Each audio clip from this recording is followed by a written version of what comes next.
Hey, do you know the plans for your future? If you don't know, I'm going to tell you about somebody that does know. Hey, welcome back to Love How Deep. I'm Brian. I'm alongside of Heather. Hey, Heather, you ready? Hey, You ready for another I'm episode? ready. I want to know the plans for the future. Oh, Let's go. yeah, I Let's know. dive in. That's what a lot of times we want to just rush the process, but we'll Mm. get there, I promise. So what I'm going to do before we jump in, as always, make sure you like, follow, subscribe this wherever you are either listening or watching, and it will help make sure you get all our great content immediately, and it will also help us out to get the message out to others. And with that, yeah, we're going to talk about one of our favorite verses in the Bible, Yeah, Jeremiah 29:11. that's a We good just love one. this one. And I'm going to read I'm it, going to and then read we'll it. start to comment on it Okay. together. It says, "For I know the plans that I have for you, declares the Lord, plans to prosper you and not to harm you, plans to give you a hope and a future." And I want to talk a little bit about, again, what I mentioned in the beginning. God knows the plans. And sometimes we don't know the plans, and that creates anxiety. I don't know about you, It but I can does. struggle with not knowing the future. Right. I don't know if that's, I think I'm probably in the relationship. I struggle more with thinking about the future and what could happen and what might happen and where are we Right. going? What are we doing? And, Right. you being a school teacher, I think your students constantly probably asking you, what's next? What are we doing Oh, next? Where are we yes, going? yes. Oh, yes. Yeah. What's next? But then what? But then what? I'm like, nope, Yeah. we're in the here and now. This is what we're going to focus on.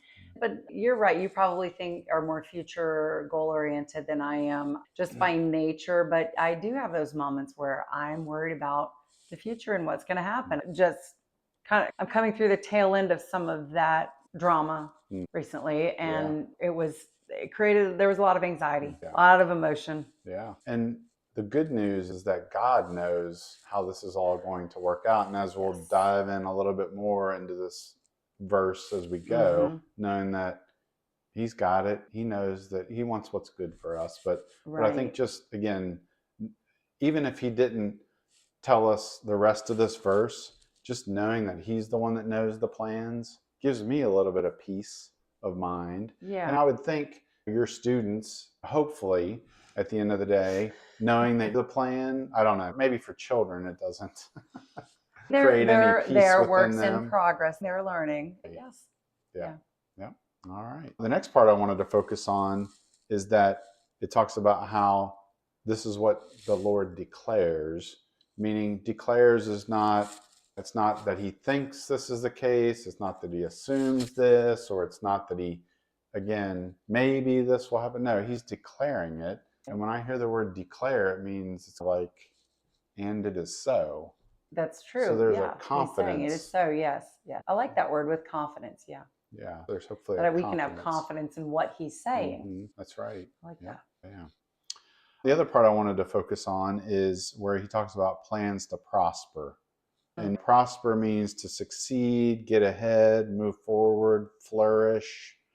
It's not about what's, behind, which that's another verse that we love. What is it? Isaiah, I think 43:18.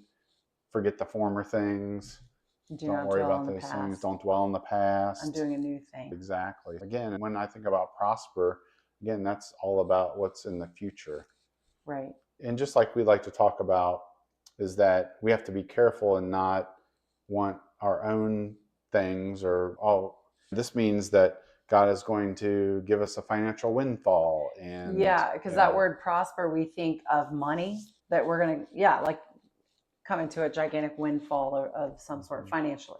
yeah. And we're going to be wealthy and be millionaires and have all of our wants and desires met. That's, I think, what we think of when we think of prosper, but that's Right. not what I don't think what God means. Right. Yeah, and I think about Matthew, I think it's chapter 6, verse 33. It talks about how we should be seeking first the kingdom of God, and then all these other things will be added unto Yeah. us. And when I Right. think of that, you could just as easily say, God, I'm going to say a quick prayer in the morning for 5 minutes, and based upon Matthew 6:33, now that means that you should be giving me everything that I desire. And that's not really That's what still that not means. it. Yeah. Yeah. It really means just genuinely putting God first Mm-hmm. in everything that we do, and then He will prosper us. But the prospering is in His hands, and it's what He wants for us. And again, we can ask Him, what we want. He wants us to ask. He does. We talked about this, I think, recently Yeah. in an Yeah. episode that we were doing, that he encourages us to ask. Just in the garden, when Jesus said, I want this cup to pass before me, but ultimately your will be done. Right. So yeah, it's he encourages us to ask, but he also wants us to rely more on him for Right. the prospering, whatever that might be. I think you've talked about this too. It's like the quilt. It's like he sees the top of the quilt and how beautiful and how everything's organized, and then just so. It has all the facets and the shimmers and Yeah. just all of the weavings of all the parts of our lives, and it shows the intricacies. And then there's the underneath side. Which It's a mess. is the nasty A threads mess. and the Yeah, stitching the and errors. and you don't really see the images The like you knots. would. Yeah, the knots. Yeah. Yeah, because sometimes that's all we see. We look at our own life and all we see is the ways that we've messed up, the ugly parts that we don't like, that we don't even like other people to see. But God sees the whole picture. He's, oof, I know that was rough. You were in a rough patch, but I'm using that to form you and shape you if you'll let me. And what I see is beautiful because I made you. And that's what God sees. That's so good. That's so good. And I don't know that I can say anything else about that part. So let's move on. All right. The other part I want to focus on is when he talks about plans not to harm you. And I think it's so easy in our lives, right? When things happen, we can look at this as something that's not beneficial or something that's not positive. Or occasionally we can say, you know what, God, are you the one behind this? I think we've all had those moments in our lives where something's not happening and it's easy to blame God for that. Oh, yes. And, We've probably all been there where we have blamed God for something happening to us or something not happening that we wanted. And we can't blame God. It might not be his will. I like to think about running in a forest. As we're running through the forest, all we can see are the trees and each of the individual flowers. And then, but God is up above and he sees the entire picture. And maybe we get poison. This is going to sound silly, but maybe we get poison ivy and we think, oh, that's such a bad thing.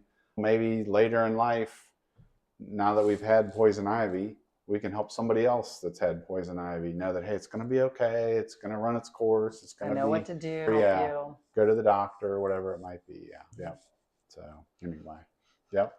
So with that, we're going to move on to. Hold on, keep it on your screen. Everybody see Butterscotch over there? Oh my gosh, there's my big boy. So I heard something behind me as we were filming. And did you see the smile on my face? Yeah. Because I'm like, oh, there he goes. There he goes. At first I thought it was raining, and then on this bright sunny day. Right, and I'm like, there's no way it's raining, so this is something that is probably not good. And yeah, you're smiling at me. And don't eat my tree, boy.